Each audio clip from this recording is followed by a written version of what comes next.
Well, some folks in Mannford say there has to be a better way to get their mail than making a long, expensive drive every day. News on 6's Jayden Brannon says the post office has been closed for 2 weeks because of the storms.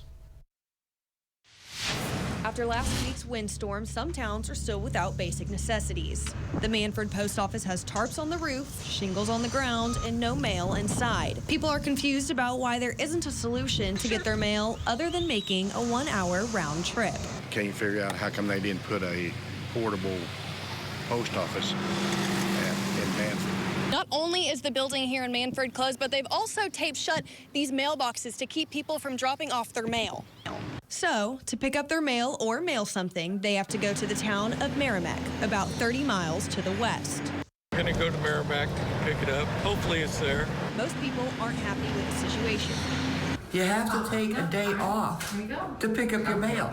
How stupid is that? Chris Piro and her neighbor Ron Stortz are both from Mannford and have carpooled each week to pick up their mail.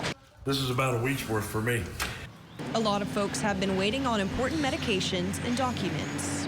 I'm expecting a certified letter and had to come out and see if it's... Some have been making the drive each day, but others are only able to make it once a week. Can't afford it with the way gas is right now.